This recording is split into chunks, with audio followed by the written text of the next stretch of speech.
Vamos dar início ao novo encontro do Grupo de Estudos Psicossociais do SUF e a gente tem como convidada especial hoje a Fernanda Tolomei, que vai abordar o tema do SUF adaptado. Fernanda, que tem uma larga experiência, tanto como praticante, como também como psicóloga, que discute, analisa essas questões relacionadas ao surf adaptado, ao esporte adaptado de um modo geral. E é uma honra tê-la aqui conosco, Fernanda, viu? Eu já de antemão já passo a palavra para você, para que você possa falar um pouco da sua trajetória, se apresentar melhor, enfim, discutir esse tema tão importante do surf adaptado. Tá certo. Aloha, pessoal. Um prazer estar aqui com vocês. Sempre quis participar muito do grupo. Eu venho de uma caminhada assim no surf muito interessante porque eu gosto de pegar onda, eu gosto de surfar, né? Então, antes de ser uma psicóloga, antes de me especializar, eu já estava dentro do mar. E aí, assim, eu preciso contextualizar um pouco e me explicar. Eu tenho a genesia, eu nasci com uma formação, então isso significa que eu não tenho os dedos da mão esquerda. E desde pequena, assim, eu sempre gostei muito de praticar esporte. Eu moro no Rio de Janeiro, sou carioca, assim, da gema mesmo, daquelas de ir ao estádio de futebol e viver o esporte. Isso é muito forte pra gente aqui, de ir à praia todo final de semana. Morei em frente à praia durante muito tempo. Então, eu sempre fui, desde pequenininha, incentivada a praticar esportes. Então, na minha vida, a deficiência nunca veio em primeiro lugar, e sim a prática do esporte. E o primeiro esporte que eu pratiquei foi a natação, para estimular mesmo, para me fortalecer, e isso foi uma prática muito positiva, minha família me incentivou muito. E aí eu gostei.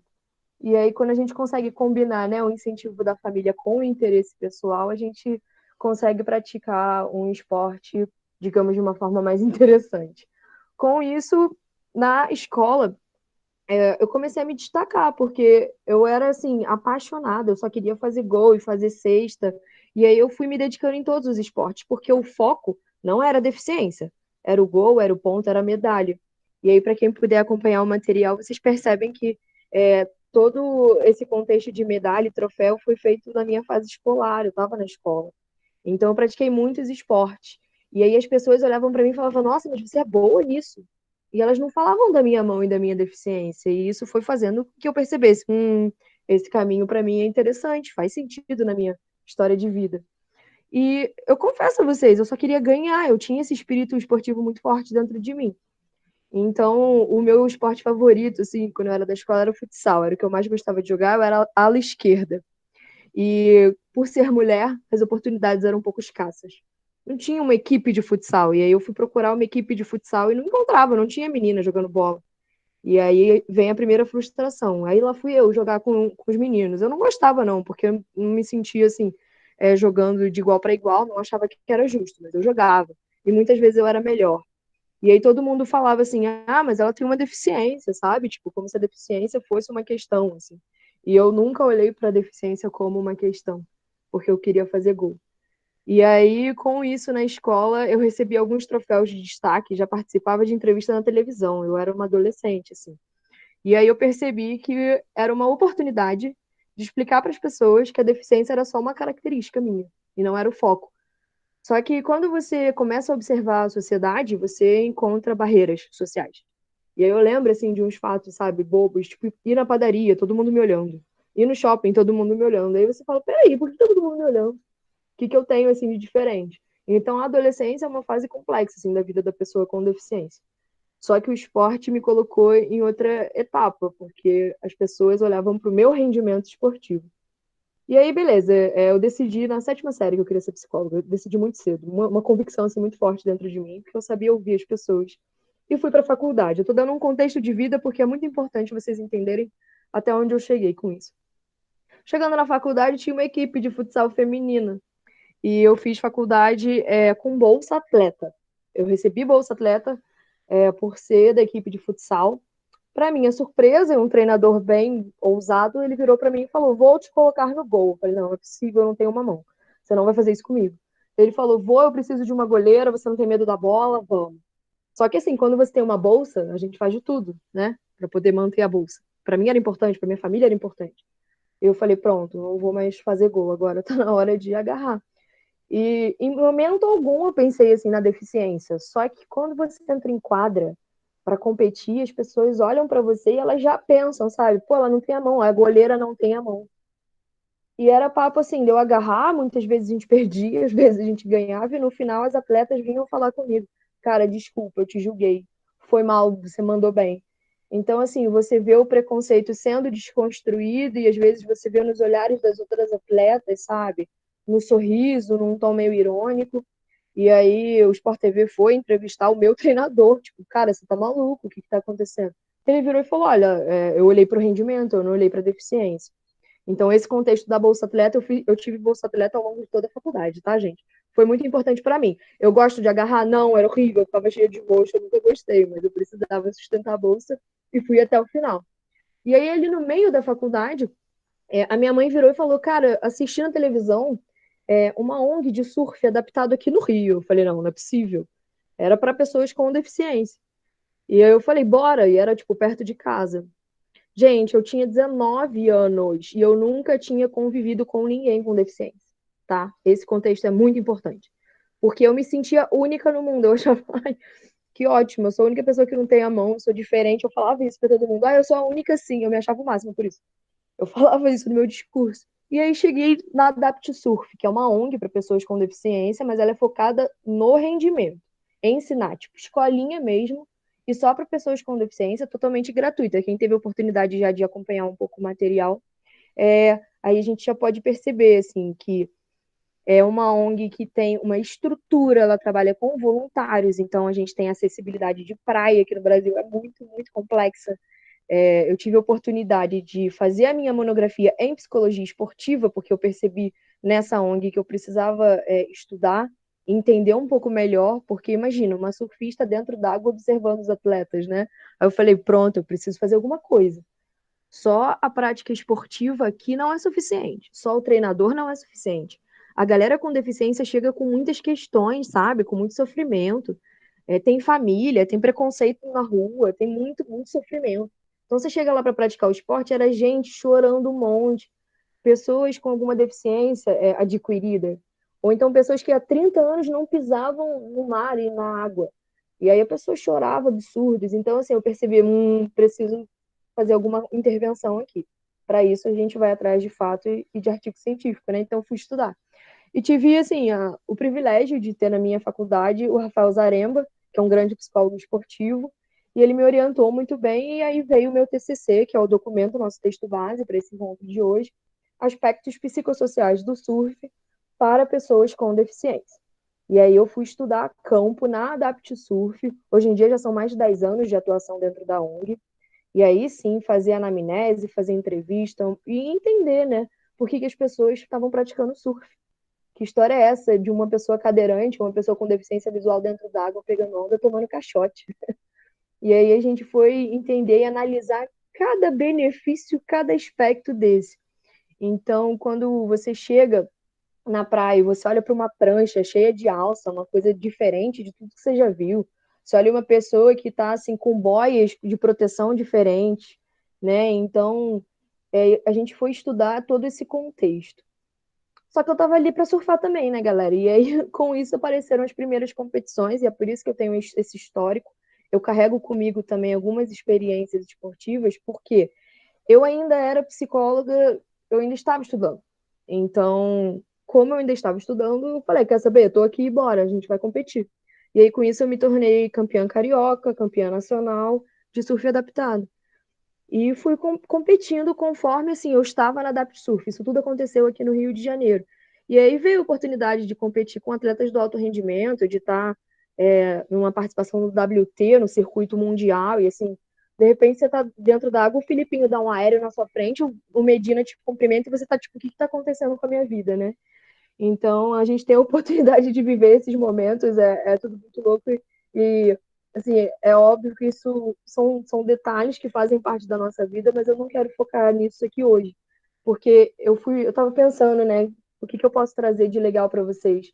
Ao longo da minha vida, eu dei muitas palestras de surf adaptado, contando essas experiências. E aí eu percebi, assim, que os estudantes, eles querem muito aprender sobre o surf adaptado, Só que, além disso, eles querem saber como lidar com as pessoas com deficiência, sabe? Então, eu poderia até dar uma aula aqui, né, de psicologia do esporte e ensinar para vocês sobre todo tipo de intervenção que eu fiz ali. Foram muitas, porque, tipo, quando você chega num dia, pensa, o mar tá sem onda, tá totalmente flat, não tem nada acontecendo. E eu tenho atletas com deficiência visual, auditiva, galera de cadeira de roda. Tipo assim, olha a diversidade de pessoas que eu tô falando para vocês. E tá todo mundo com mar flat. Como lidar com a frustração de todos esses atletas e fazer uma dinâmica adaptada? Pensa, não é só pegar uma bola e jogar uma bola, sabe, e trabalhar uma questão ali, é fazer isso de forma adaptada, que todo mundo possa se colocar. Então, assim, eu me deparei com situações inusitadas e que, né, em pequenos grupos a gente ia conduzindo, experiências muito bonitas, assim, tem algumas coisas que a gente não consegue esquecer. Teve um dia que, ao longo do atendimento na areia, eu atendi muito na areia, antes do atleta ir para o mar ter a prática esportiva. Um atleta com deficiência visual, ele tinha glaucoma há anos, assim, a gente deu uma corrida junto no atendimento. Só que ele correu com tanta vontade, eu tava morrendo, assim, mas eu corri, sabe? E aí, no final, eu parei para respirar e ele falou: Obrigada, eu não corria há anos, sem medo. Gente, a gente escuta uma coisa dessa e fala: Nossa, uma corrida, sabe? Eu tava morrendo, sim, mas era importante para ele. E um outro episódio, assim, muito marcante, porque dentro do surf adaptado, eu vou falar um pouco disso também, a gente tem modalidades, né? Eu surfo em pé, eu pego onda em pé, demora um monte para subir, mas eu pego onda em pé. Eu tenho amigas que pegam onda de joelho, amigos que pegam ondas deitados. Então, cada pessoa com deficiência adapta a sua deficiência ao estilo de surf. Se for uma prática de alto rendimento, além de adaptar o seu surf, você precisa adaptar a sua categoria e a sua deficiência. Porque hoje em dia o surf ele já entrou no movimento olímpico, mas a nossa luta no paralímpico é muito dura. Vocês vão perceber na minha fala que eu falo de surf adaptado, porque o meu estudo foi de surf adaptado. Hoje em dia, como a gente entrou no movimento paralímpico, há o para-surf, porque ele está dentro do movimento paralímpico, com seus critérios, com todas as adaptações e categorias. É muito importante falar dessa diferenciação. Aí tem uma galera que fala, então esporte adaptado, surf adaptado é amador? Não necessariamente. Eu estava no campeonato mundial e era chamado de surf adaptado. É só uma mudança de nomenclatura. Quando o esporte está em desenvolvimento, a gente passa por essas mudanças de nomenclatura. Vocês vão me ver falando de vez em quando em surf adaptado e em para-surf. Como o meu TCC base foi, de fato, em esporte adaptado, em surf adaptado, eu me refiro a isso, tá bom? Mas depois eu falo um pouco mais de movimento paralímpico. Então, assim, falando dessas questões, por que eu elucidei um pouquinho essa diferenciação? Teve uma vez que, ao longo do atendimento na areia, eu tenho experiência de água. E eu tenho uma equipe de voluntariados, psicólogos esportivos que atuam comigo. É claro que nesse momento não. Mas eu atuava dentro da água, sim. Os psicólogos tinham muito medo, assim, eu preciso saber surfar para ser psicólogo esportivo? Claro que não, você fica na areia. Mas eu atuava dentro da água quando eu achava necessário. E eu tinha uma atleta que ela surfava deitada, ela com paralisia cerebral, e ela tinha um desejo muito grande de mudar e surfar de joelho, e ela sabia que na areia ela conseguia fazer o movimento. Então a gente fez um treino mental, a gente fez um preparo, ela treinava em casa o movimento, ela treinava na areia o movimento. Teve um dia que eu estava no meio do mar, ela simplesmente deitada ficou de joelho. E ela dropou a onda até o final, caiu, levantou e me deu um abraço, gente, tão apertado. Se eu não me engano, tá nessas fotos. Mas tão apertado que ela virou e falou: Muito obrigada. Então, assim, esses momentos fazem todo o nosso treinamento, toda a psicologia valer a pena no sentido de a técnica é eficaz para isso. Porque um atleta mudou de categoria. Sabe o que isso significa na vida de uma pessoa? A oportunidade de medalhar. E essa atleta hoje em dia, ela já é campeã mundial, ela já tem mais medalhas do que eu, inclusive. Então, assim, essas experiências de sucesso, você na água ali no foco, é muito interessante. Eu poderia estar falando de uma pessoa que nem medalhou, mas é uma experiência que eu gosto de partilhar muito com vocês, porque quando a gente pensa num psicólogo, a gente não pensa nele dentro d'água, sabe? E quando a gente fala de psicologia esportiva, a nossa área de atuação, ela é bem diversa. Então, assim, esse acompanhamento que eu estou contando para vocês, eu quero explicar um pouco como eu cheguei até ele.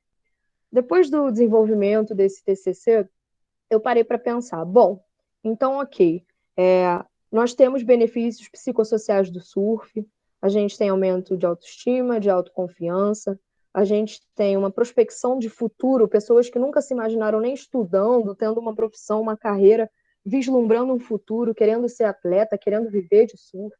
Eu tive cerca de 3 pessoas que participaram desse estudo, que hoje em dia fazem faculdade, alguns já dão aula e são professores de educação física com deficiência, todos eles. Então, assim, além de ter feito o TCC, eu tive a oportunidade de acompanhar o desenvolvimento dessas pessoas, o que é muito interessante. Então, pessoas que antes estavam em casa sem fazer nada e hoje em dia ensinam, dão aula, dão palestras ou estão competindo internacionalmente, têm bolsa. E aí, dentro desse acompanhamento, eu virei e elaborei, primeiro, um manual para os estagiários. Eu precisava treinar e capacitar minha equipe. Então, se os atletas chegavam no horário, 1 hora antes, a equipe estava tendo supervisão num set muito bonito com o sol nascendo na praia. A nossa supervisão era sempre assim. Então, a gente fazia todo o preparo, toda essa divisão de quem iria fazer esse acompanhamento psicológico, focando nisso, né? No desejo da pessoa. Eu quero me tornar um atleta de rendimento. Ou, eu estou aqui só porque eu quero me divertir. E enfrentando, né, algumas questões, assim, familiares que querem colocar a criança ali, vamos competir. A criança, eu quero tirar foto. Eu quero postar no Instagram. Então, assim, a gente estava ali sempre mediando essas questões. E aí, dentro desse acompanhamento, a gente começou a diferenciar exatamente o foco dos nossos atendimentos. Quem estava ali para começar, para fazer essa iniciação esportiva, esses processos mais educacionais, conhecer a pranchinha, entender vento, entender maré, fazendo bem esses processos iniciais, né, do surf mesmo, a socialização, toda essa questão, assim, entender se a criança tem ou não motivação para estar ali. Realmente, assim, eu passei horas da minha vida brincando com areia, horas, porque as crianças elas só querem o bem-estar. Então, o foco com atendimento com criança era bem-estar. E muitas vezes, quando o treinador estava na água, a criança ficava muito solta. E aí, quando a equipe de psicologia chega, ela consegue dar esse contorno para as crianças com deficiência intelectual. E muitas ficavam ali meio perdidas, assim, sem ter o que fazer. E a gente entra e faz um acompanhamento direcionado. E aí, muitas vezes, se tornava um esporte recreativo, né? Por que não? Assim, com várias faixas etárias interagindo, assim, diferentes interesses e motivos, às vezes brincando com a água, mas tudo focado o quê? No surf. Mesmo que a criança não demonstrasse interesse na competição, a gente focava sempre ali no surf. E quando o amiguinho tá dropando a onda, olha lá, o foco atencional, né? Direto lá no surf, embora ela estivesse ali por lazer e diversão. Aqueles casos assim mais complexos de lesão ou pessoas que adquiriram uma deficiência ou até uma questão assim com doenças mais complexas, nesse processo de intervenção terapêutica. E aí a gente está falando de dor, de sofrimento, às vezes de luto, pessoas perderam um membro mesmo, sabe? Processos muito dolorosos. E a gente está num cenário, né, de sol, com pessoas na praia pegando altas ondas, lidando com dor e com sentimento e com várias crises de choro. Então, assim, como fortalecer, né, a personalidade de uma pessoa com deficiência? Como modificar certos comportamentos que precisam, assim, de cuidados? Que fatores psíquicos são esses? Mas a natureza, ela consegue ajudar a gente nessas horas, sabe? A gente consegue usar ela a nosso favor também. Então, tudo isso influencia muito. Quando a gente faz toda essa intervenção, a gente está pensando em tudo que está acontecendo na vida daquele sujeito. E quando a gente fala em reabilitação, a gente precisa lembrar, por exemplo, alguns casos que a pessoa não pode surfar de certa maneira. Então a gente motivava assim 4, 5 profissionais, a pessoa vai surfar, a gente dá um jeito, né? O mundo para, mas ela vai ter uma experiência de surf, seja ela qual for. Então, alguns cenários que a gente precisou da ajuda do Corpo de Bombeiros, a gente precisou da ajuda de mais pessoas e a gente vai lá e torna aquilo possível. Então, quando a gente escuta essa fala, há 50 anos eu não tomava um banho de mar, é uma fala muito forte, sabe? A gente fica assim muito muito feliz por tornar esses momentos assim possíveis. Agora pensando assim no esporte de rendimento, né? Nessa galera assim que tem aquela fibra, aquela vontade, aí sim a gente pegava a psicologia esportiva e aplicava com vontade, fazendo toda essa análise de todos os fatores, né? Aquela pessoa que realmente quer chegar no mundial, você tem condições para isso? Qual é o seu, como é que tá a sua performance? Vem cá, vamos conversar. E muita gente assim falava pra gente, pô, eu quero muito, mas eu nunca vou chegar lá, sabe? Então, assim, a gente tinha que pegar cada crença dessa pessoa, trabalhar isso no miudinho. E quando a gente fala de esporte adaptado no Brasil, não tem um cenário de competição, gente, não tem. E a gente lida com muita frustração. Para vocês terem uma noção, a gente tem um grupo de atletas, nós somos quase 100, assim, no Brasil, atletas adaptados, mas quando eu falo isso, eu não estou falando de alto rendimento. No alto rendimento, a seleção brasileira, na convocação são 16, mas nem todo mundo consegue bancar os custos, ninguém tem ajuda de custo. E quem consegue um patrocínio, outra maioria, os homens conseguem, as mulheres, assim, é muito complicado. E pouquíssimos conseguem ter isso a longo prazo, para o ano inteiro, para viajar o mundo. O surf ele tem competições internacionais. A gente tem um cenário na Europa de surf adaptado, no Havaí, com competições de parasurf hoje em dia já. Mas, assim, o Brasil não consegue fazer nenhuma seletiva para convocação. Então, a convocação ela é feita baseada em rendimento. A gente não consegue ter um ranking porque não tem competição esportiva.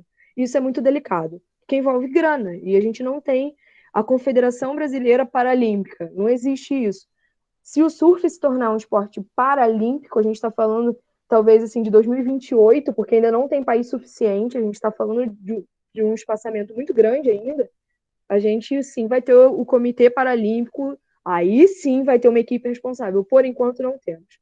Dentro da CB Surf nós temos um representante do surf adaptado, sim, mas todas as nossas reivindicações de pauta, de grana, de investimento nunca, mas nunca foram atingidas, porque não tem renda, não tem de onde vir.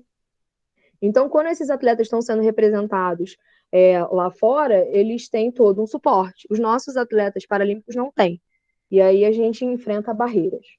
E essas barreiras dentro do país são muito complexas. Então, se eu pergunto para você, vocês conhecem algum atleta do surf adaptado? Talvez conheçam o Davizinho, porque ele é uma criança que já está na mídia há um tempo, porque ele tem contatos, porque ele já foi medalhista, já é um grande campeão adolescente. Então, assim, a gente tem algumas figuras. Para mim, o nosso melhor atleta paralímpico, na minha opinião, tá, gente, é o Felipe Kizui, e as pessoas nem conhecem o estilo de surf dele, que é completamente diferente. Então, a gente tem poucas pessoas isoladas. Se eu falar em mulher, então aí que vocês não vão saber mesmo, fala para mim. E esse cenário no Brasil é complicado. Se a gente chegar na Paralimpíada, eu acredito que isso muda, mas por enquanto eu preciso ser honesta com vocês. Esse cenário é difícil. Aí eu falo um pouco da minha história de vida também, porque eu fui a primeira mulher a ser convocada para a seleção brasileira de surf adaptado, sabendo que eu não teria apoio, que eu não teria investimento, e eu já era psicóloga. E aí veio um grande conflito. Eu falei, bom, como é que eu vou competir, sendo que eu já sou psicóloga? E aí eu fui muito bem orientada. Paulo Ribeiro me ajudou muito nessa questão, na minha primeira convocação. Ele falou, Fernanda, você se dedica ao surf adaptado há anos, realmente você não vai competir com nenhum atleta seu que você acompanha, vai, representa o país e tem essa experiência por mérito de tudo que você viveu. E assim, eu fui, não me arrependo, mas aquele esquema, sabe, de precisar de apoio, de correr atrás de grana. E hoje em dia eu recebo uma bolsa dos Estados Unidos, porque eu competi. Então, fora do país eu tenho um apoio, dentro dele eu nunca tive. E eu tive que competir com homens mais uma vez. Então, por isso aquele contexto lá da escola, né? Mais uma vez, uma mulher sem divisão feminina, competindo com homens. E quando eu estava assim no mar, olhando para os caras, eu pensei, eu estou aqui representando o meu país sem a oportunidade de vencer. E isso para uma mulher fere qualquer orgulho que a gente tenha. Mas eu estava ali e, para minha surpresa, a minha pontuação valeu no ranking final e o Brasil conquistou medalha de ouro. Então, eu sou a primeira mulher do país a ser medalhista de ouro no surf adaptado, o que para mim é um motivo de muito orgulho. Então, mesmo não tendo uma divisão feminina naquele ano, a minha presença foi muito importante para a nossa equipe e eu não esperava, né? Porque eu pensei, eu sou mulher, eu não vou ter oportunidade, não tem divisão feminina. E fui surpreendida também com a medalha de ouro. No ano seguinte já houve uma divisão feminina e eu pude competir com as mulheres. Então já foi outro cenário. Eu fui mais feliz, eu confesso, porque tinha mulherada lá. E naquele ano eu consegui me posicionar, medalhei na divisão feminina também. Eu fui medalhista de cobre. E mais uma vez o Brasil ganhou no ranking geral em equipes, que é um campeonato da ISA, do Mundial. Então nós somos o primeiro país bicampeão do mundo, isso é a nossa história, ninguém tira isso da gente. E agora a nossa maior dificuldade é levar atletas, porque a gente não tem como bancar. Essa é a real. Então, assim, esse é o cenário atual. Eu continuei sendo convocada, mas aí sim eu tive uma escolha de vida, que é ser psicóloga, e parei de atender as convocações. Então, esse é um pouco do contexto que eu queria contar para vocês, assim, de como está. Aí, Léo, só me dá, assim, um tom de quanto tempo a gente tem, como é que é esse bate-papo, assim. Fernanda, a gente quando faz o convite, né? No caso, você é convidado, você pode optar por qualquer caminho que você achar mais interessante. Se quiser abrir para o debate, para fazer uma conversa em vez de uma apresentação, se você quiser fazer uma apresentação, a gente tem geralmente um horário que vai até 6h30, 6h40. Então, o horário é seu, certo?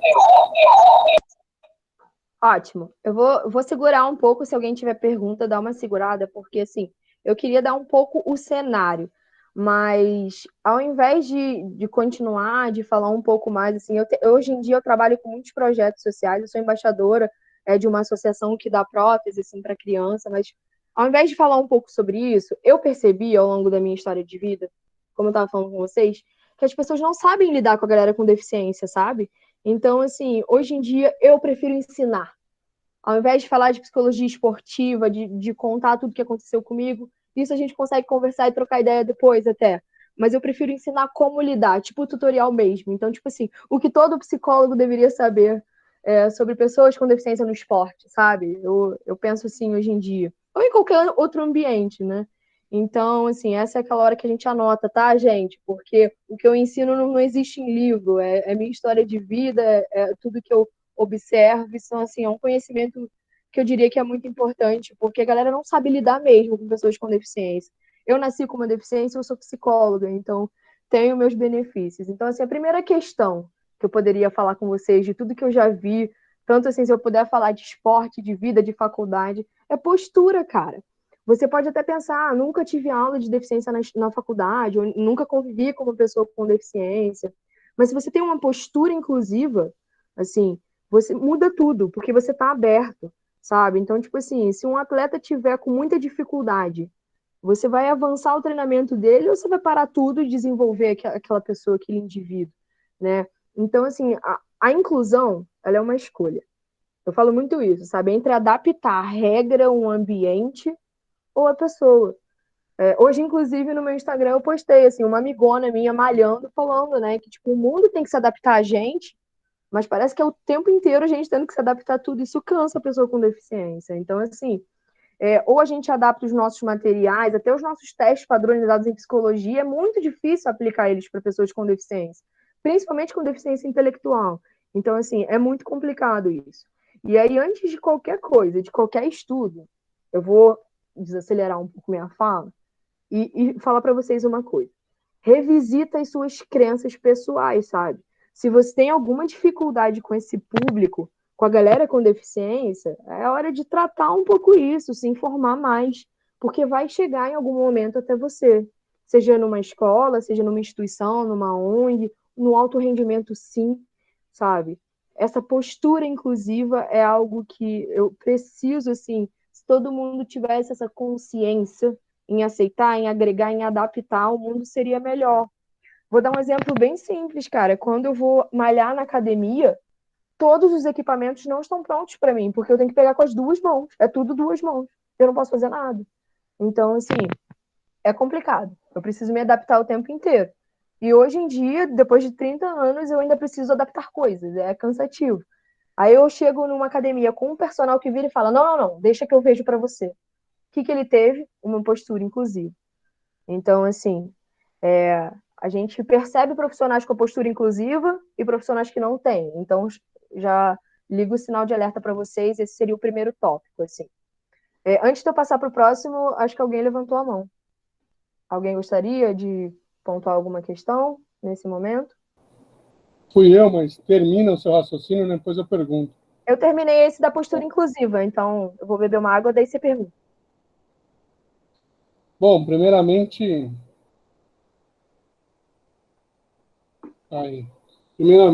queria dar os parabéns para você, porque até a sua fala dá para você colocar aí num livro para incentivar, estimular, não só professores, mas pessoas que nascem ou que possuem a deficiência após o nascimento, né?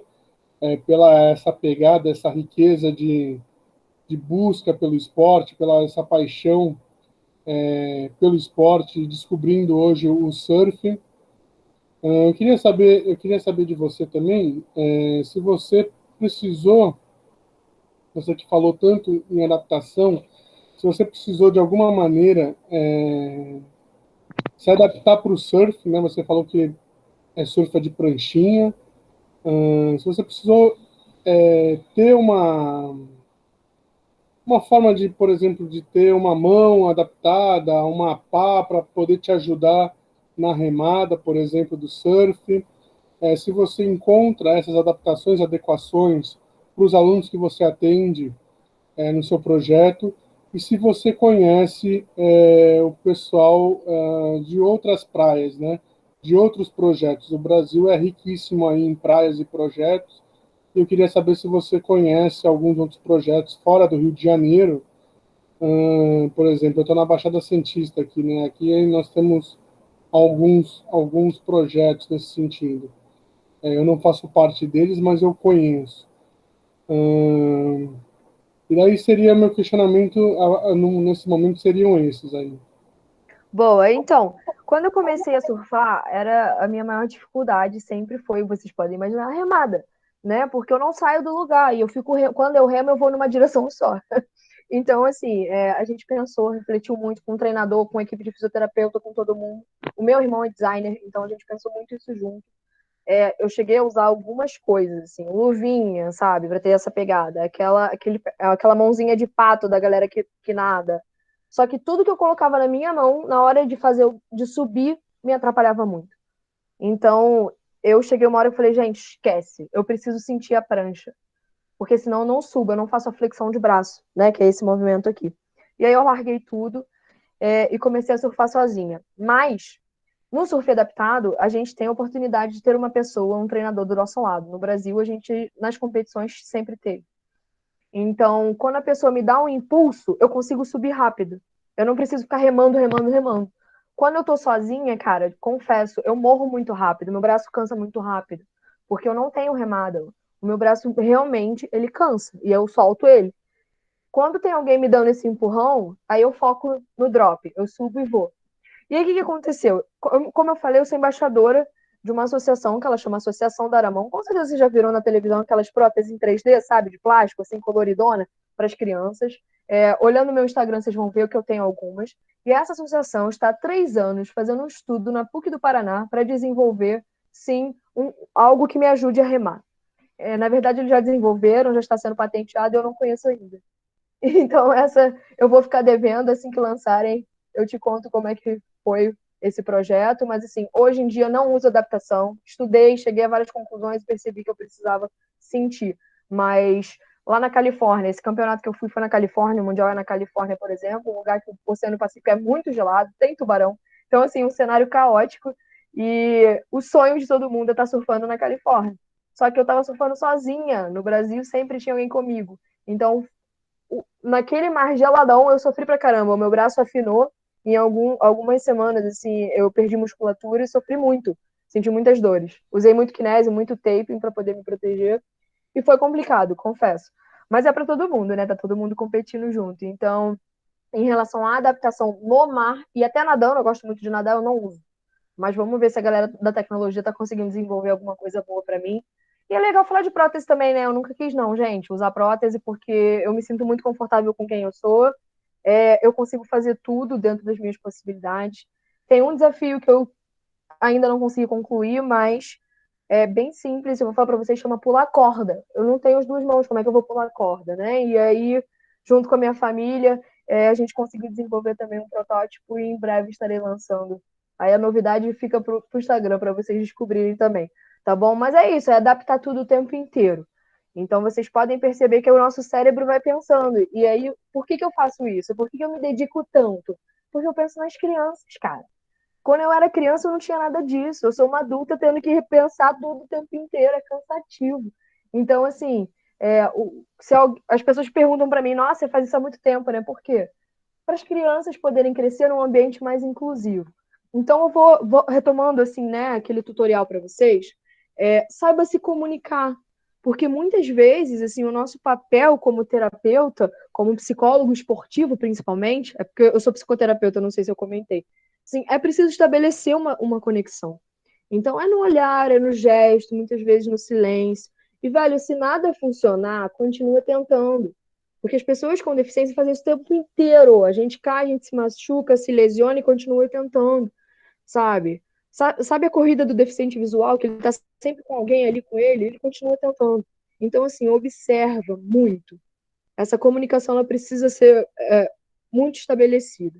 Então, a postura inclusiva, a comunicação. Aí, tipo, o próximo seria assim, seja gentil com a família. Então, assim, você não sabe quantos desafios aquela família passou até ela chegar em você. Assim, é uma questão simples. Eu vou contar um caso nosso lá no Surf Adaptado. Certa vez chegou uma mãe com uma criança no colo, com um tênis na praia. E a criança não tirava o tênis de jeito nenhum, porque ela não queria pisar na areia. E aí todo mundo foi em cima daquela mãe, né? Não, vem, vamos logo para a água. E a criança não estava afim, ela não queria. E aí a psicóloga fez o quê? Foi lá para longe, sabe? Vou sair desse cenário. Não é assim, não é assim que a gente lida. Então, a mãe, a única coisa que ela falou foi: eu conheço meu filho. A única fala da mãe foi essa. E aí, com o tempo, cada um foi se distraindo, foi pro seu canto e tal. Daqui a pouco eu tô dentro d'água, eu olho assim, tá a criança jogando bola com o pé na areia, sabe? Então, assim, a gente precisa ser gentil mesmo. Não, o foco não é só o esporte, não é só o rendimento, é entender o cenário. Quantas vezes, cara, uma pessoa chegava para surfar e contava assim, pô, demorei no treino porque o ônibus não funcionou e eu caí no ônibus, da cadeira de roda, porque o equipamento do ônibus não funcionou. Então isso causa na gente também, no profissional, sabe, uma frustração. Como é que um atleta passa por isso, cara? Você fica indignado. Então, assim, a gente precisa ser gentil com a família porque a gente não sabe o que acontece do lado de lá. A deficiência, ela tem muitas questões. E aí isso entra no meu quarto ponto, assim, que é conhecer a história de vida daquele indivíduo, daquele atleta, o contexto que ele vive. Porque muitas pessoas com deficiência, quando elas nascem, né, principalmente se for congênito, ou seja, de nascença, ela vive num ambiente de superproteção, assim, de bolha, sabe? Tipo, tudo é médico, tudo é cuidado, tudo é proteção, e isso também gera na pessoa, assim, ou que ela seja muito mimada, né, ou que ela reaja muito, ou que ela tenha muita raiva. Então, cada pessoa com deficiência tem uma certa forma de lidar, mecanismos de defesa, de enfrentamento, e às vezes sim, muitas vezes eu lidei na praia com revoltas que nada tinham a ver com a performance, que nada tinham a ver com a onda ser esquerda ou direita, sabe? Que estavam muito mais lá para dentro. Ou então, assim, pessoas com muita privação, muita discriminação. Sim, acontece muita coisa que é além do esporte, sabe? Então, entender o contexto que ela vive. Uma coisa interessante também é limites e bloqueios, assim, porque tem aspectos da deficiência que são muito subjetivos.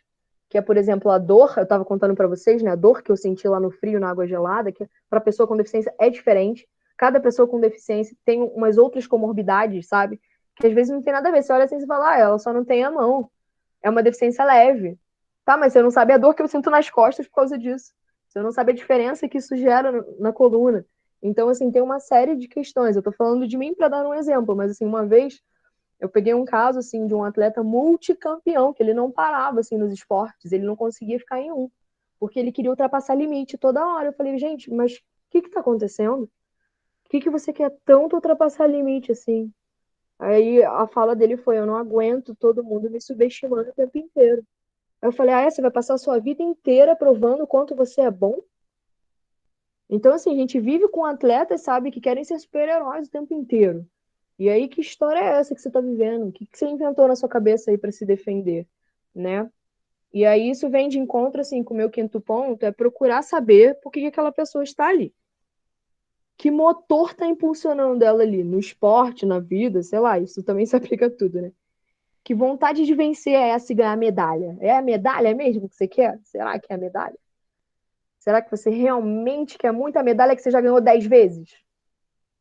Né? Então, assim, a gente precisa entender se é uma fuga da vida real, se a gente está escapando da deficiência, desse enfrentamento, ou se não, cara, eu quero vencer porque eu ainda não melhorei naquela técnica. Eu ainda não melhorei aquela curvatura ali que eu fiz na prancha. O meu splash ali da onda ainda não tá legal. Aí, beleza, aí você me conquistou, beleza, então vamos evoluir. Agora, essa questão de querer sempre ser o melhor para mostrar para a sociedade que você é bom, porque tá te faltando um membro, aí não, aí tem um desvio, aí tem algo errado. Então, assim, Ah, quero pegar ondas maiores, ok, o foco é no esporte. Saber, assim, esse contexto, sabe? Saber separar a deficiência da prática, isso é muito importante. Então, assim, qual é o sentido do esporte na vida daquela pessoa? Se ela quer tanto enfrentar a deficiência ou o esporte. Tem uma palavra, assim, que pode ser um pouco capacitista, não sei se vocês já ouviram essa palavra ultimamente, é um termo técnico. O capacitismo hoje em dia é dito como uma discriminação à pessoa com deficiência. Existem falas capacitistas, podem ser em tons pejorativos, podem ser brincadeiras, podem ser, assim, bobagens, mas é coisa muito séria, é o preconceito, é a discriminação. E o meu sexto ponto é assim, cuidado, cara, as palavras machucam. Então, assim, saber os termos corretos é fundamental. A gente fala, né? Pessoas com deficiência. Isso já está mais do que dito. A gente tem a legislação, a LBI, a Lei Brasileira de Inclusão. Não tem como um psicólogo errar uma terminologia. É assunto sério. Mas eu tenho uma dica. Porque a gente não é obrigado a saber todas as patologias e todas as deficiências. Qual é a dica? Pega o jeito que a pessoa se refere à deficiência. Eu vou repetir. Se atenta à forma como a pessoa fala sobre a deficiência dela. Se ela conseguir, né, verbalizar isso. Então, assim, se você identificar, por exemplo, eu aqui hoje falei mão, agenesia. Então, assim, presta atenção em como a pessoa se refere. Eu não usei a palavra amputação, porque eu não fui amputada. Então, presta atenção nessa diferença. Eu sou uma pessoa com deficiência. Eu não usei nenhuma brincadeira, não falei nenhuma bobagem. Se eu fosse uma criança, eu poderia falar mãozinha, poderia dar uns outros nomes, sabe? Porque a criança brinca, mas assim, eu vou falar outra palavra, cara, que machuca e que às vezes a gente não se liga. Por exemplo, ai, nossa, mas você se supera muito. Mas eu não tô aqui para me superar. Eu não preciso superar minha deficiência. Eu quero superar porque eu peguei uma onda horrível. Eu quero superar uma onda de 2 metros de altura. Isso eu quero superar, beleza? Eu quero superar um dia que o mar tá flat e eu quero remar pra caramba. Isso eu posso superar. Superar o esporte. Eu não vou superar a deficiência, eu não preciso disso. Então isso é muito sério, cara. Você colocar a pessoa com deficiência num contexto de super-herói é errado. Ela não é super-herói só porque ela tá vivendo a vida dela. Aí, tipo, uma melhor amiga minha é cadeirante, né? Essa que malha a beça. Aí só porque ela tá malhando, todo mundo fala, nossa, você é o máximo. Ela fala, não, não sou, eu só tô malhando. Todo mundo malha aqui, por que que eu sou o máximo? Então, tipo assim, a gente entender isso, cara, isso é capacitismo, sabe? Então há uma diferença de superação do esporte, que aí beleza, é superar ranking, medalha, né? Superação do esporte que a gente está acostumado, e alguém virar para mim e falar, nossa, cara, mas você inspira muito porque você não tem a mão. Não, eu quero inspirar porque eu sou um bom profissional, eu quero inspirar porque eu sou uma boa atleta, porque eu tenho, entendeu? Tipo assim, presta atenção e identifica esse jeitinho, como a pessoa fala da deficiência. E outra, aí é classicão, assim, já peguei um monte na praia. Se a pessoa não souber falar da deficiência dela, aí sinal de alerta. Por quê? Ela não está preparada para enfrentar. E se ela não está preparada para falar da deficiência, como é que ela vai ser uma atleta paralímpica? Como é que ela vai defender o país dela numa competição paralímpica se ela nem fala eu sou uma pessoa com deficiência? Tive que trabalhar muito nesse tempo, assim, sabe? Para poder botar na cabeça do atleta que ele tem uma deficiência. Oi, você não tem a perna. Vamos conversar sobre isso. Como é que você quer surfar? Fala, tem, né? Vamos trabalhar. E assim, trabalho, gente, de mais de um ano, tá? Então, cuidado com as palavras, elas machucam. Bom, passando aqui. A ajuda, gente, nem sempre é necessária. Tá bom? Outro ponto nas deficiências. Não pergunta toda hora, sabe? Deixa a pessoa tentar, deixa ela errar, deixa ela cair. É muito engraçado isso no surf adaptado. Não sei se já tiveram oportunidade de ver alguém com deficiência pegando onda no parasurf. Tipo assim, você vê uma pessoa cadeirante que ela toma um caldo homérico, assim, sai rolando. E ninguém vai lá socorrer, porque não precisa, né? E aí dá um tempinho, coisa de. Quem toma caldo sabe, coisa de 1 minuto a pessoa levantou lá, pegou a prancha e volta remando, tranquilo. Então, assim, não precisa ajudar, deixa ela vai levantar. Claro que se for uma pessoa, né, com alguma questão a mais, a gente tem uma equipe de voluntários ali no meio da praia, no inside, tem uma galera na areia, tem uma galera dando suporte, tá? Mas, assim, não sai querendo resolver tudo o tempo todo, não cabe a você. Avalie o cenário, olha, para e pensa. Psicólogo é observador. Então, olha, será que eu preciso fazer alguma coisa? lá na DapSurf era incrível, assim, porque tava todo mundo correndo, querendo ajudar, e a psicóloga assim, porque eu não preciso, sabe? Eu sou a última. Aí a gente tem alguns casos, assim, tensos, eu vou partilhar um pouco com vocês aí de surto mesmo, tá? De pessoas que surtaram dentro do mar. E aí, depois de avaliar o cenário, perceber a situação, aí geralmente você vai devagar e pergunta: Oi, você gostaria de conversar? E aí vamos lá, sabe? Mas assim, quando a gente fala em pessoas com deficiência, cara, eu costumo falar muito nas minhas palestras, assim. Eu tô sempre com uma garrafinha de água. Quando eu era adolescente, eu deixava de beber água porque eu não conseguia segurar e abrir. Porque muita garrafinha não dá pra fazer isso, né? Eu deixava de beber água, cara, na rua, porque eu não queria pedir ajuda. Olha que loucura pensar nisso hoje em dia. Então, assim, eu não queria pedir ajuda. Porque quando as pessoas ficam o tempo todo, você quer ajuda, você quer ajuda, você quer ajuda, você fica se sentindo assim, uma criança, sabe? Incapaz. Eu não queria me sentir assim. Aí a garrafa derrubava em mim, eu tomava um banho de água. Então, isso é muito sério. Se você fica muito em cima da pessoa, a pessoa se sente mal, se sente inferior. Hoje em dia, é óbvio, né? Eu viro para a pessoa que está andando do meu lado e eu falo: Oi, tudo bem? Você me ajuda? Deixa a pessoa pedir. Com deficiência visual, a gente vê muito isso na rua, cara. Se a pessoa tá com a bengala querendo atravessar, vai todo mundo em cima. Não encosta nela, pelo amor de Deus. Pergunta: Olá, boa tarde. Você gostaria de ajuda para atravessar? A gente tem que saber se comunicar, tá certo? Então, assim, já falei sobre isso, mas vou continuar porque é importante vocês ouvirem tudo que eu estou falando. Como eu disse, não está nos livros. Nem tudo é sobre a deficiência, tá bom? Existem outras características da nossa vida, outros interesses, outros conflitos. Por exemplo, assim, certa vez eu ouvi: eu fui numa psicóloga e ela só queria falar da minha deficiência. Toda a sessão era sobre deficiência e eu não estava lá por isso. Eu ouvi isso, a pessoa teve uma experiência péssima de psicoterapia, não gostou, não se envolveu, não teve vinculação, porque era só deficiência, cara. Então, assim, nem tudo é sobre deficiência. Hoje em dia, quando eu atendo alguém com deficiência, eu deixo por último esse tópico. Se sobrar tempo, a gente fala. Se não sobrar, deixa para a próxima sessão. Né? Então, assim, tem trabalho, tem estudo, tem lazer, tem diversão. Quando for para aparecer, vai aparecer. Nem tudo é sobre a deficiência. E aí, seguindo, assim, se coloca no lugar da pessoa. Quando a gente fala, né, a gente precisa ter empatia. Mas eu preciso ensinar para vocês que a gente pode se colocar de uma forma positiva, fazendo a pergunta correta. Eu vou explicar o porquê. Às vezes, a gente quer, sei lá, meio que ser solidário e fala assim: ai, nossa, eu não conseguiria viver dessa forma. Tipo, pensa numa pessoa em cadeira de roda. Ai, não sei como você consegue. Às vezes as pessoas falam comigo, né? Ai, se eu não tivesse uma mão, eu não sei como eu ia fazer isso. Aí, assim, o outro lado, né? Outra pessoa vira e fala: sério? Sério que você não consegue imaginar? Você ia querer, eu vou te responder isso. Você ia querer ter a cabeça no lugar, você ia querer ter objetivos de vida, hobby, família, amigos, um relacionamento, uma vida. Então, quando a pessoa com deficiência escuta isso, capacitismo, mais uma vez, ela sente o quê? Diminuída. Então, se você pegar uma pessoa com deficiência pegando altas ondas, você vira e fala: caraca, eu não sei como você consegue, eu não iria conseguir. Você está sendo capacitista. Não faz isso. Vira e fala para ela: cara, irado, você mandou muito bem, pegou altas ondas. Você tá dando um elogio, sabe? De forma positiva. Pô, que maneiro, esquece a deficiência.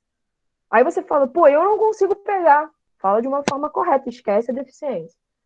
Ser empático não significa ser negativo. E eu dei exemplos para vocês em como ser negativo, ou seja, capacitista. Então, assim, se coloca no lugar, mas de uma forma positiva. E aí, para finalizar um pouco esse tutorial, e a gente volta a falar de parasurf, é assim, aplicar todo o conhecimento científico, dominar todas as técnicas, sabe? Tudo que a gente aprendeu, considere todas as especialidades e aplica para essa população. Quando eu me formei em psicologia, eu entrei assim numa de, quero especializar em inclusão. Aí ela fui eu procurar onde que eu ia achar isso. Aí ela fui eu procurar. Aí algum sábio virou para mim e falou: Fernanda, olha a sua história de vida. Olhe para si.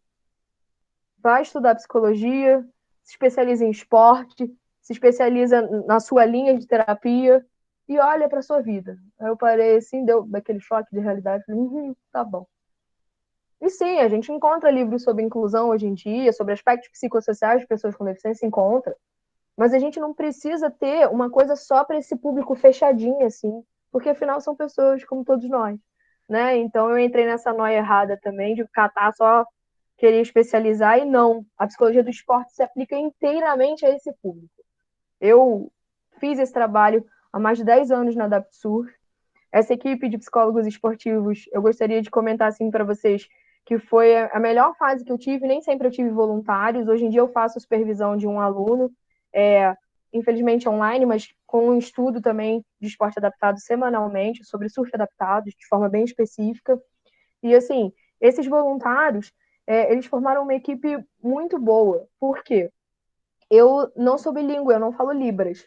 Então eu tive uma voluntária que chegou se comunicando por Libras e pela primeira vez eu tive a oportunidade de fazer uma intervenção com o primeiro aluno da AdaptSurf, que era surdo, o primeiro. E eu nunca consegui ter uma intervenção com ele. Então, uma voluntária bilíngue conseguiu intervir nesse aluno. E um trabalho totalmente voluntário, assim, de uma estagiária, que não era nem formada. E eu sou muito grata a ela até hoje, a gente se tornou grande amiga porque foi necessário. Então, assim, agora que eu já dei o tutorial, eu vou falar um pouco mais sobre essa prática da equipe dentro da AdaptSurf, porque a gente atuava principalmente, assim, no dia a dia, mas focando nas competições, tá, gente? A AdaptSurf, ela tinha um circuito interno, eram 4 etapas ao longo do ano, finalizando no ranking no ano. Então, a pessoa era campeã do circuito, que era anual. Isso era grandioso, assim, sabe? A pessoa tinha camiseta estampada, tinha no troféu lá a foto dela e ficava o ano inteiro com estampada, assim, no uniforme da galera toda. E aí a equipe de psicologia, ela atuava ao longo de toda a semana, todo o treinamento, que sempre foi nos finais de semana, e na fase pré-competitiva e pós-competitiva. Então, antes da competição, a gente fazia muito treino atencional, muito treino de concentração, e era incrível, assim. Os atletas mais concentrados eram aqueles que mais executavam a performance e ganhavam no final. Então, é muito interessante quando você vê o resultado do treinamento mental ali na sua frente, bem aplicado. Se você tiver a oportunidade de ver o material que eu enviei, vocês vão ver alguns alunos, inclusive o Davizinho, que a galera mandou aí vídeo hoje lá com a gente, bem pequenininho ainda, sabe, no treinamento mental. Eu tive a oportunidade de viajar com o Davi no campeonato mundial e confesso, foi muito importante ter estado com ele naquele momento pro ouro que ele conquistou, porque quando a gente tem uma pessoa em desenvolvimento, uma criança com deficiência, cara, ele quer viver disso, ele tem essa garra de esporte, então precisa ter muito ajuste, precisa ter muita vontade, assim, sabe, envolvida, mas com muita ciência atrelada também.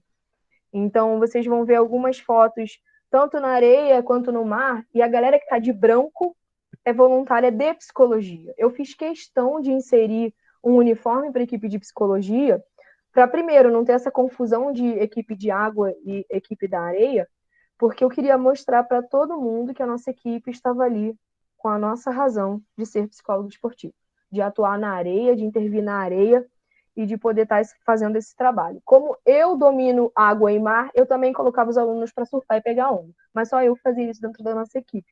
E aí eu podia intervir dentro d'água. E, cara, se vocês tiverem essa oportunidade, façam isso, porque é muito bom poder trabalhar no mar, assim, sendo psicólogo esportivo. E aí vocês vão ver algumas fotos, assim, de campeonato, até da equipe brasileira no Mundial de Surf. E no finalzinho desse material que eu envolvi, eu resolvi criar um projeto meu, pessoal. Porque eu falei, cara, eu dou tanta palestra, eu estou tão inserida nesse contexto que eu resolvi criar a Adaptive Esportes Brasil, mas é um projeto social de todos os esportes adaptados e paralímpicos. Nele eu não foco só no surf, não. Eu me reuni com esses grandes amigos, alguns com deficiência, outros sem, essa é a verdadeira inclusão, né? E a gente desenvolveu um projetinho, a gente está mais online agora nesse cenário, mas quem puder seguir a gente lá nas redes sociais vai perceber que é uma galera que, na verdade, nós somos grandes amigos e a gente faz oficina de esporte adaptado, de esporte paralímpico, a gente já fez vôlei sentado, a gente dá palestra em escola, em universidade, assim, só para virar e falar para o pessoal, sabe, que não conhece esporte adaptado. Então, se você trabalha ou tem desejo de trabalhar ou de fazer faculdade, cara, lembra do para-surf, lembra do esporte adaptado, lembra do surf adaptado, porque como não é tão conhecido, eu tenho esse desejo assim de divulgar e de estar sempre promovendo. Eu já faço isso há mais de 10 anos, mas não é tão conhecido assim. E aí eu conto com vocês para divulgar e convido também a participar sobre a pergunta, você conhece outros? Cara, eu conheço. Meu sonho é percorrer o litoral do Brasil e nem todos, assim. Eu tive até dando palestra em Recife. Aí olha que curioso, eu fui dar uma palestra em Recife sobre surf adaptado, e aí antes do meu voo para o Rio, eu falei, vou dar um pulo na praia. Cheguei lá, dei de cara com o projeto de surf adaptado. Então, assim, a gente tem, sim, alguns acontecendo no Brasil, e vai lá, participa, seja um voluntário. A maioria é projeto de voluntariado, e não tem muito psicólogo esportivo. Então, é uma prática, assim, que faz falta, sim.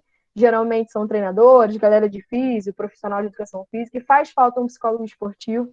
Eu também, antes de concluir um pouco a fala para a gente trocar mais, tive a oportunidade de trabalhar com Surf for Mind, que aí já era surf therapy, focado na terapia mesmo, e com outro contexto, não tem esse contexto, né, de performance, ele tem o contexto de bem-estar psicossocial, de desenvolvimento, e aí com crianças com autismo, com transtornos ansiosos, transtornos de humor. Então, o surf com outro cenário, outra proposta que para mim era incrível também, que eu sou psicoterapeuta. E dentro disso, eu continuo atuando muito nessa área da deficiência, porque eu acredito que vale a pena você mostrar para a galera que, assim, não rola mais, sabe, você ter certas práticas, tanto capacitistas quanto essa postura. Nós somos profissionais, a gente não é obrigado a saber tudo, mas você ser aberto e ter uma postura inclusiva no surf, cara, é fundamental, sabe? Porque aí chega, tipo, o Gabriel Medina vira pra gente e fala, pô, brother, eu aprendo mais com vocês do que quando eu tô lá no WT. Isso significa alguma coisa. Significa que os nossos atletas têm seu valor também. E a nossa competição é de alto nível. Os caras quebram muito mesmo. E a mulherada também. Então, eu queria trazer um pouco desse cenário. Vamos ver se alguém tem alguma pergunta, algo que a gente possa trocar. Tá bom? Me coloco à disposição agora.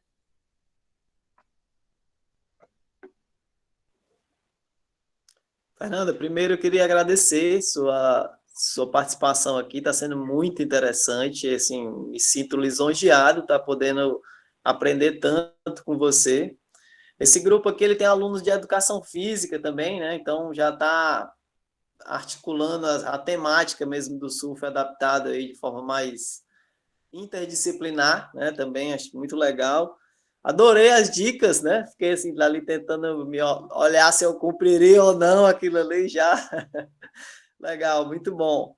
Eu fiquei com algumas dúvidas que talvez seria interessante dar uma continuidade, né? O que você já está falando, né? Até para divulgar mesmo, né? E a gente poder compreender a modalidade, né? Você falou no início, né, das categorias e também de uma mudança, né, para o Paralímpico, né? E eu fiquei pensando nisso, né? Fiquei curioso de saber quais as categorias, né? Mesmo que sejam gerais, né? Porque tem uma adaptação também a cada atleta, né? Você tem que acaba padronizando muito, eu acho que muita singularidade se vai, tanto psicológica quanto biológica mesmo, né?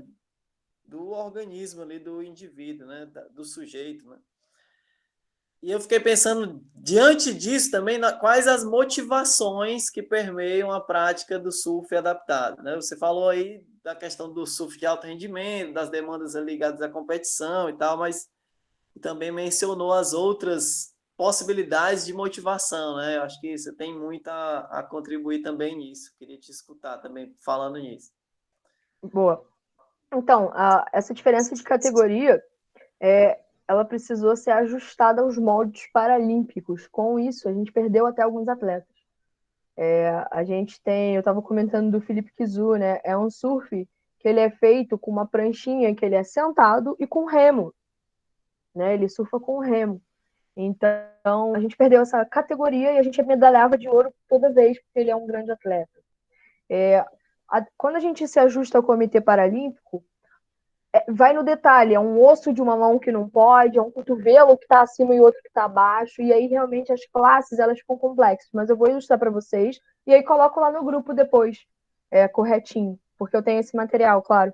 Então, assim, a gente tem o surf em pé, esse surf em pé, a categoria de membro superior, aí é sempre assim, sabe, acima do cotovelo ou abaixo do cotovelo, de membro superior. A gente tem a categoria de pessoas também de baixa estatura. A gente tem um grande atleta que foi medalhista de ouro nessa última competição, que é o Pino. E ele pegou um tubo, né? Porque ele tem baixa estatura, então, num lugar de ondas pequenas, ele tirou um tubo, a galera ficou alucinada, ele tirou um 10, assim, umas experiências muito legais. E aí, dentro disso, essa classe, que a gente chamava de AS1, ela é mais competitiva, né? Porque é a galera que usa aquelas próteses de alto rendimento, aquelas até de corrida, e pode usar prótese no surf, viu? Durante a performance, cada um pode usar. Não sei como seria isso numa Paralimpíada, mas pelo menos nos campeonatos da ISA de Mundial pode ser usado sim. E a gente tem uma alta performance, é a mais competitiva, tanto que é a que encerra o campeonato. Só uma dúvida, a grande competição, então, é da ISA. É da ISA, hoje em dia é da ISA. Só ela é o Mundial mesmo. Legal. Né? Não existe ranking acima dela. Mas assim, foi o que eu expliquei, tem outros campeonatos em outros países, não é de equipes. Aí é individual e cada um conquista o seu mesmo. Né? Mas a grande é a da ISA e é em grupo, porque a ISA, como todo mundo já sabe, é o país que vence. Então, o Brasil ele conseguiu conquistar e cada um pontua, mas os moldes estão se ajustando. Então, até a competição da ISA, ela está se ajustando aos moldes paralímpicos, porque é a ISA que está fazendo isso. Então, isso tem sido assim também um desafio dentro da ISA. Essa é a S1. Aí, dentro da S2, aí já é de membro inferior. Então, assim, a pessoa usa aquelas próteses ou não, né? Ou tem uma galera que não usa. E aí, por exemplo, pega onda de joelho, né? Ou pega onda em 4 apoios, segurando com os 4 membros. Quando eu mando as fotos, é mais fácil de entender o que eu tô falando, de visualizar, tá? E aí a gente tem uma categoria que chama prone, que é deitado. Então, para cada categoria tem um critério. Tipo assim, o deitado, ele pode ser, igual eu falei para vocês, sozinho, ele desce, essa é uma loucura. Porque o cara, ele não tem movimento, né, inferior, ele é um cadeirante sem movimento, pega onda sozinho, dropa sozinho, volta sozinho, faz tudo sozinho. É uma loucura, é muito legal de ver. Porque chega na areia, o cara volta para cadeira de roda e pronto. Mas na água ele tem toda a liberdade. Ele vai, ele volta, ele faz tudo, é muito maneiro. E aí tem o prone já que é assiste, que tem assistência, né? Então, assim, que era a categoria do Davizinho, por exemplo, que um profissional coloca ele na onda, o outro pega ele, devolve ele, ele desce a onda, dá o retorno e ele volta pro outside. Então, né, tem essa assistência porque a pessoa não tem o controle total. E aí, para essa categoria, são 3 membros ou mais. Então, assim, é muito complicado. Se você pensa nas categorias da natação, é tipo isso, sabe? Cada deficiência tem uma questão. Mas eu estou ilustrando para vocês, assim, de forma maior. E aí, em um ano, não tinha. Aí, do nada, entrou a categoria visual. A gente tem um grande atleta, que é o Fig, e ele sempre medalha também, e com deficiência visual. Aí, por exemplo, a gente teve numa bateria um atleta que tinha deficiência visual total, aí o outro que era parcial.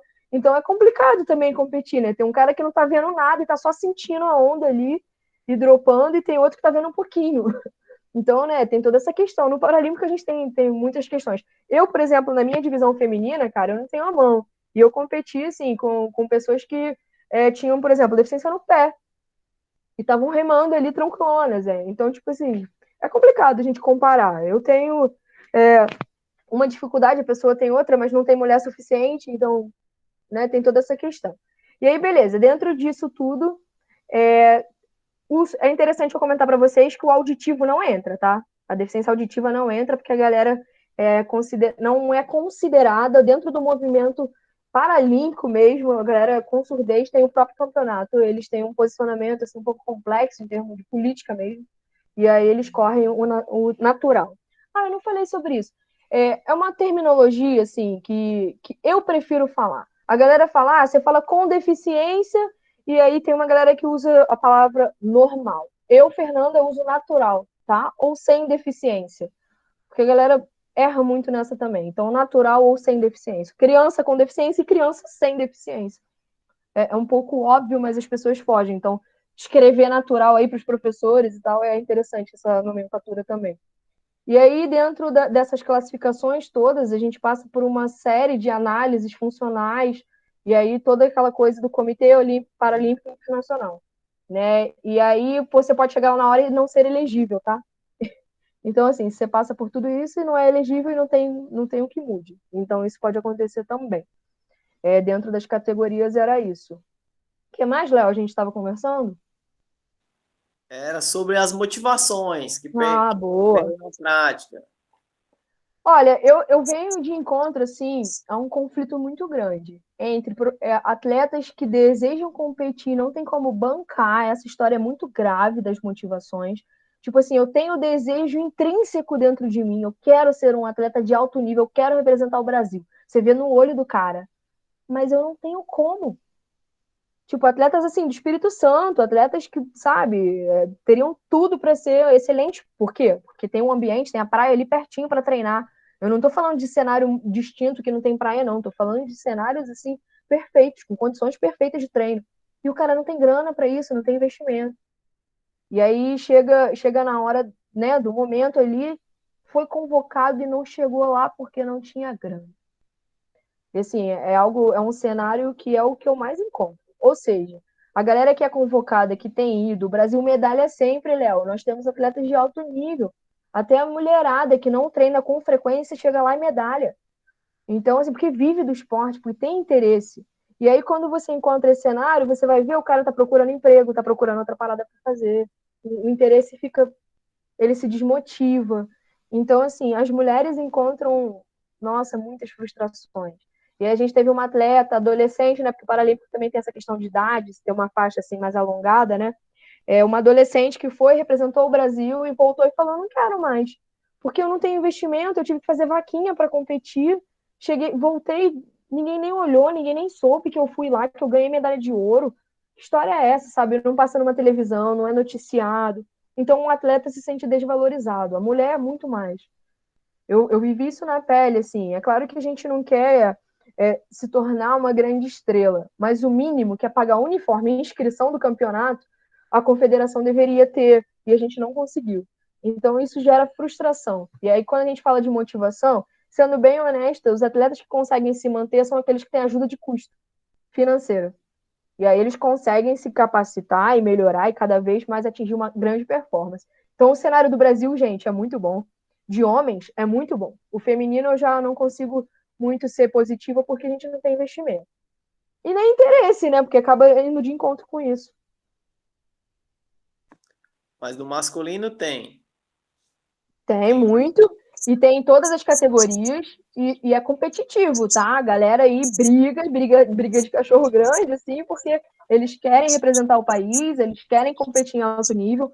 A gente tem a cada ano, assim, pessoas que se alteram ali na convocação. Tem o time reserva também, né, que é convocado, mas assim, vez ou outra consegue ocupar essas vagas, porque ou um não conseguiu pagar, tem essas questões, né? E entrar na seleção. Mas eu confesso, como psicólogo esportivo, é muito frustrante você ver um atleta de alto nível não viajar porque não teve investimento.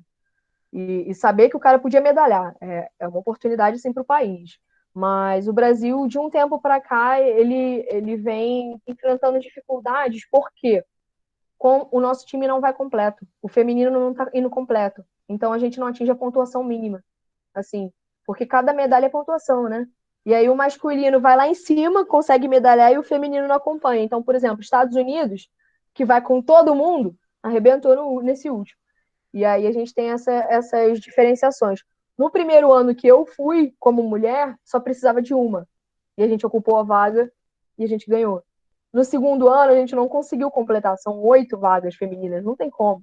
E a gente já não conseguiu, assim, né, acompanhar. E aí são dificuldades da equipe, mas eu tô falando para vocês o cenário da Isa. Outra coisa que eu esqueci de contar nessa pandemia, né, ficando muito ociosa em casa, eu resolvi me matricular num curso e eu sou uma juíza certificada pela ISA de surf no Brasil. Então essa foi mais uma que eu inventei na pandemia. Legal, Fernanda. E me diz uma coisa: o surf como lazer, terapia, como é que é esse cenário? Ele é praticado, não é? Porque uma coisa é você ter motivação para ganhar o campeonato, ser campeão, atleta, mas assim, para curtir o surf, vamos dizer assim, em si mesmo, né?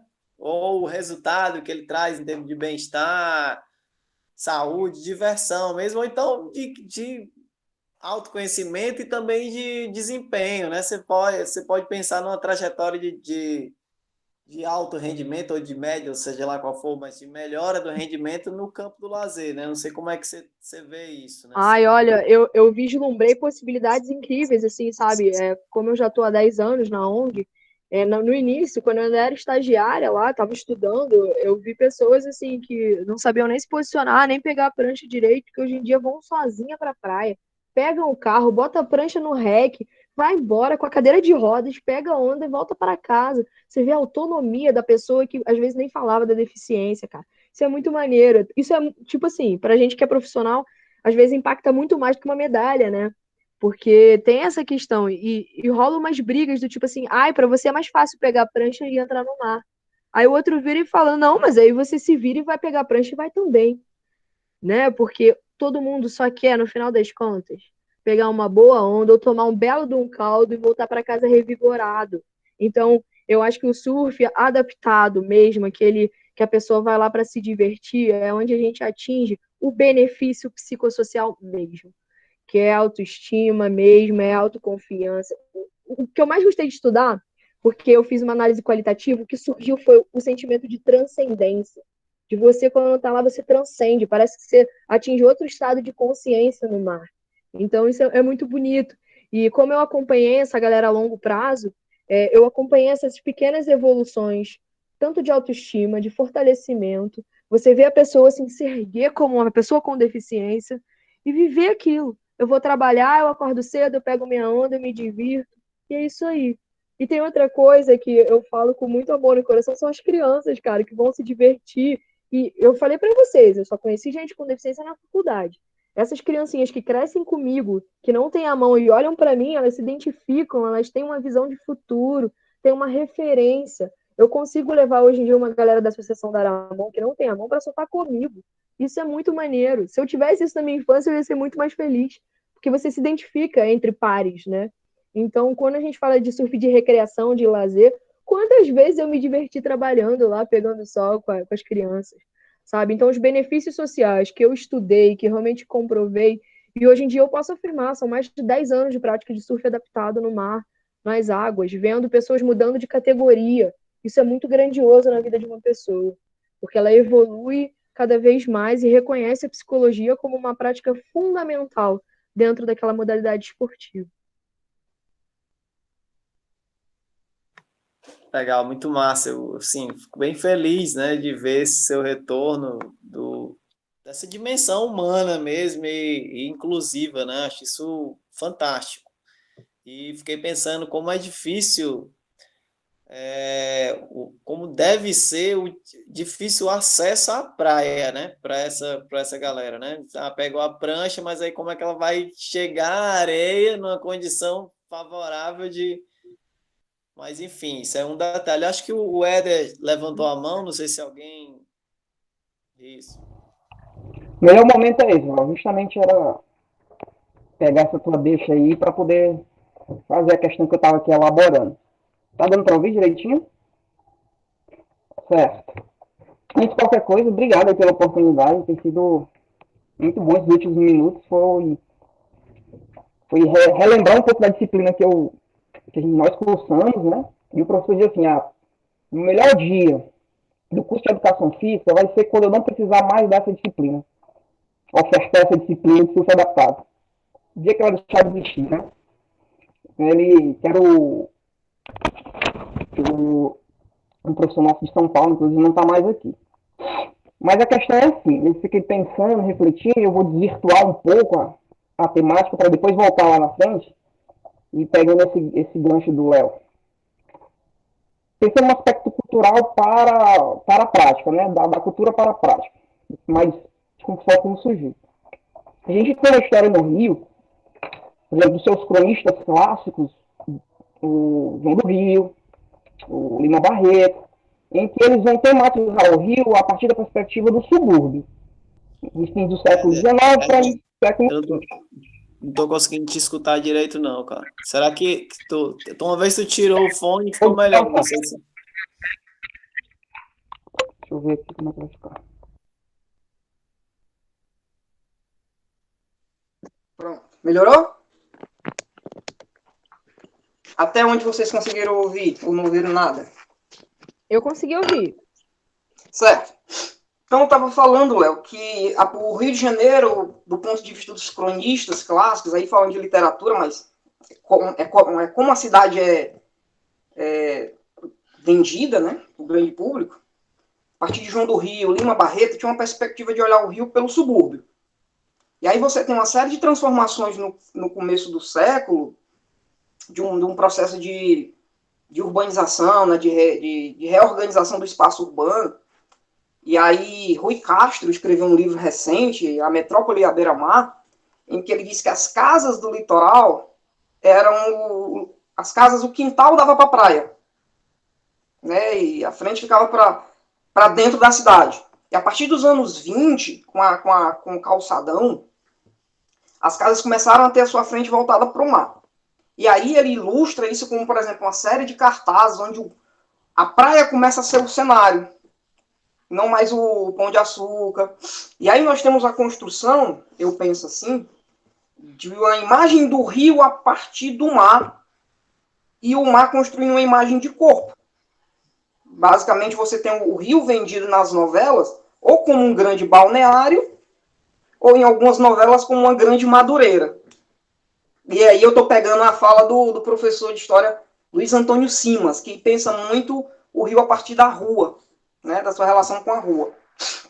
E eu fico pensando, até que ponto, se é possível que na sua prática você tenha identificado esses aspectos da mídia e da construção do ideal da cidade enquanto uma cidade de praia, essencialmente, né, e a partir da perspectiva do rio, propriamente dito, isso influenciando no corpo que vai praticar, no sujeito que vai praticar.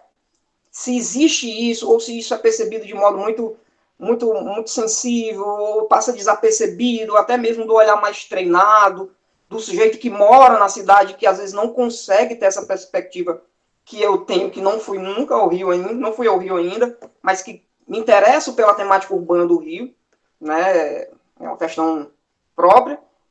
E, por exemplo, a gente tem um professor de geografia, que é o professor Gilmar Mascarenhas, na verdade já falecido, que ele também pensa os eventos, os grandes eventos esportivos, especialmente o Rio, Pan-Americano e a Olimpíada de 2014, com a imagem do mar foi sempre reforçada na cidade esportiva, né? E aí, para fechar a questão até que ponto isso é percebido pelo sujeito, até que ponto isso é percebido na prática. Você acabou de dizer que o aluno machucou-se no ônibus. Então tem uma questão de transporte. O Rio, eu não sei como é o acesso para quem não mora próximo à praia. Você deve ter um enorme número de pessoas que se atrasam ou nem chegam aí, porque não conseguem cruzar a cidade, por questões múltiplas próprias da urbanização. E a minha preocupação agora é a cidade influenciando no sujeito. Apesar de a gente gostar do esporte, eu sou um apaixonado pelo esporte, eu tenho tentado me colocar numa posição de ver a sociedade a partir pensar a sociedade a partir do esporte, não somente o esporte, nele em si, fechado, hermético, né? É a mesma lógica da gente se adaptar e da sociedade adaptar. É a mesma lógica. Entendeu? E assim, eu fico pensando como uma cidade de praia, porque Fortaleza, apesar de ser uma cidade de praia, eu acredito que seja totalmente diferente da relação que o Rio tem com a praia. É sim. Eu gostaria de, em primeiro lugar, afirmar que eu tenho vergonha da acessibilidade das praias do Rio de Janeiro.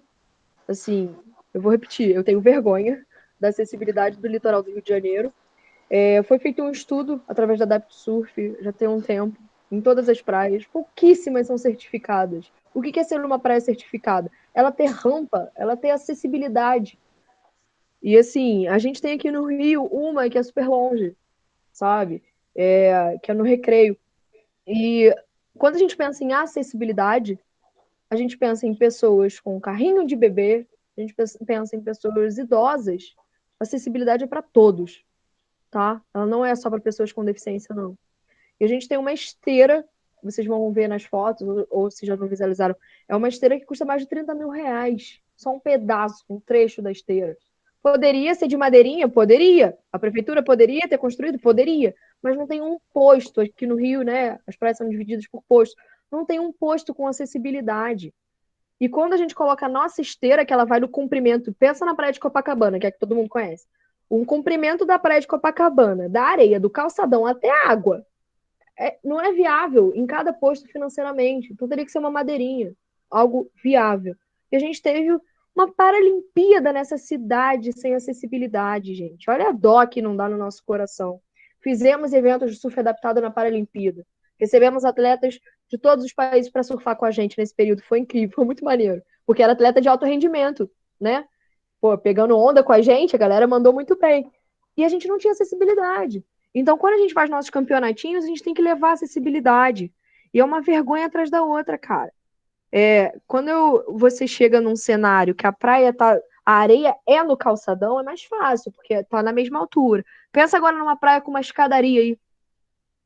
Não dá, gente, não é viável. Agora sim, isso eu tô falando de centros urbanos, tô falando de Rio de Janeiro. Agora, vou responder a pergunta agora do indivíduo. Quando eu paro para analisar a categoria, tipo, para surf 1, que é essa que o maluco tem uma deficiência nos membros superiores, que ele pega a prancha com a mão, sai andando e vai pegar onda, ok. Agora, se eu vou lá na para surf quinil, que é aquela de joelho, já dificultou, porque ele tem que pegar com a cadeira de roda ou com as muletas, e aí, ele vai carregar a prancha? Não vai, não? Tem que ter um brother com ele para carregar a prancha. E aí, se eu tô com a categoria visual, que é Visual Impairment, aí preciso de, às vezes, 2 pessoas comigo, sabe? A acessibilidade, ela é para todo mundo, ela é muito maior. Então, essa questão do movimento, de tudo que está acontecendo, a gente tem uma cadeira anfíbia também, não comentei, né? A cadeira que flutua no mar, para essa galera com deficiência, mobilidade, assim, que não tem mobilidade nas pernas. A gente Aqui em usa a Fortaleza cadeira para facilitar. tem alguma coisa nesse sentido.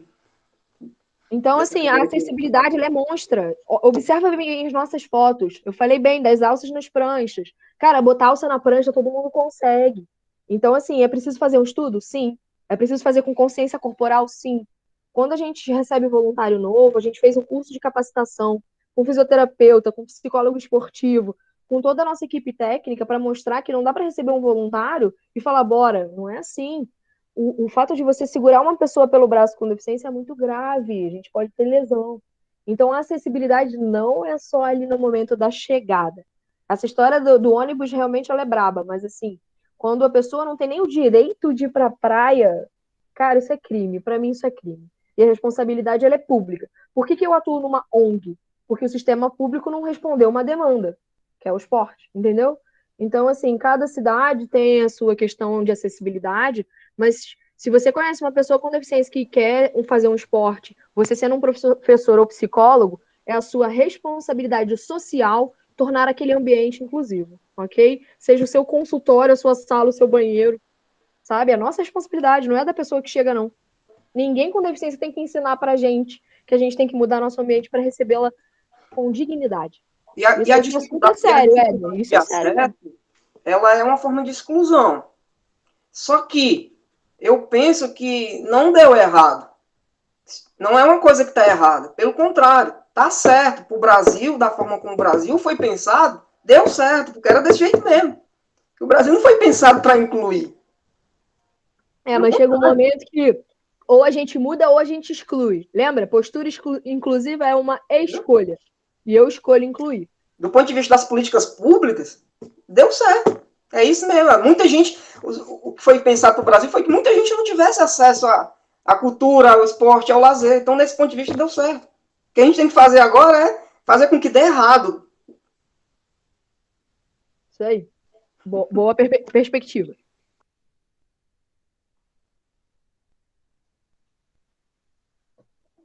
Noronha, quer falar, Noronha? A gente está caminhando para o final do nosso encontro, tá? Mas aí eu abro para possíveis comentários e tal. Assim, já de antemão agradeço bastante a Fernanda. Finardi. Oi. Posso aproveitar mais um momento aqui? Fernanda, obrigado mais uma vez por esclarecer muitas informações, né? E não é nenhuma pergunta, eu quero tentar, de repente, fazer uma conexão para que, com o que você falou, de repente, vocês, ou nós, né, possamos ter mais força no esporte para a pessoa com deficiência, né? que seria um contato de um projeto que tem no em Pernambuco, com crianças autistas, que é a grande maioria, né? E pessoas com deficiência de uma forma geral, mas acho que o foco lá são mais crianças com autismo. E se você quiser, da primeira escola de surf do Brasil, que é a escola aqui de Santos, tem um professor Cisco Arana, que também trabalha com surf adaptado, enfim.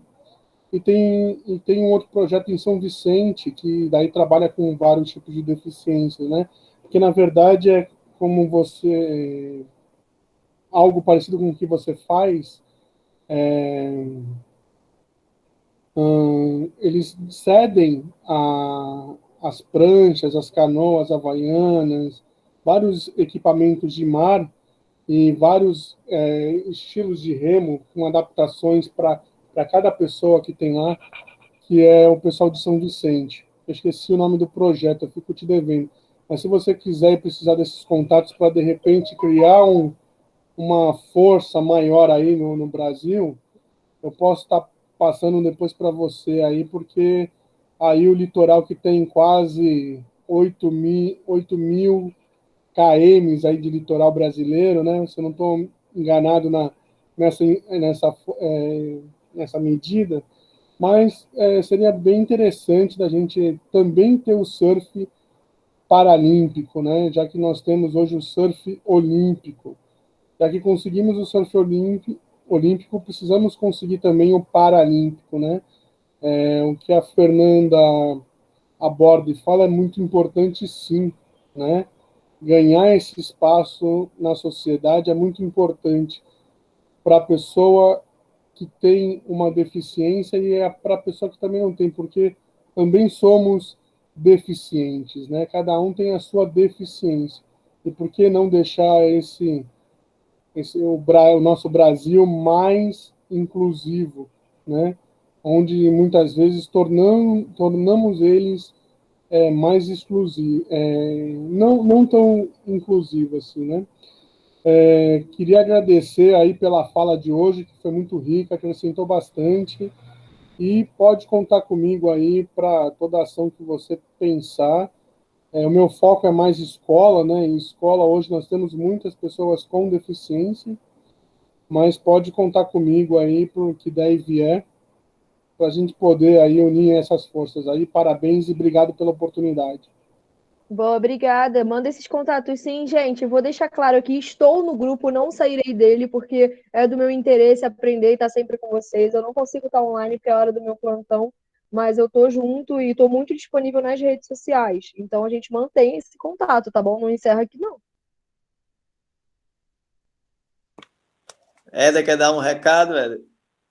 Rapidinho, Léo, só para o pessoal do grupo saber que eu faço aqui a lista de presença, tá? Aqui pelo celular mesmo. Mas se eventualmente, volta e meia tem alguém entrando, saindo, não deixar de colocar alguém aqui, anota aí o dia que participou direitinho para depois a gente fazer conferir, que aí futuramente essa chamada vai ser importante aí para comprovar a participação no grupo e tudo mais aí, tá certo? Ô, Éder, eu sou o que participo mais aí, hein? Se tiver falta, eu posso até ir porque atorei. Tá aqui. Fernanda, muito obrigado, Fernanda. Eu adorei te conhecer mais a partir da sua participação aqui hoje. A partir de hoje vira você um divulgador da modalidade também, tá bom? Boa. Essa tá gravada e a gente compartilha bastante essa sua entrevista, que foi muito boa a sua participação aqui. Tamo junto. Abraço. Valeu, galera. Obrigada. Mahalo. Mahalo.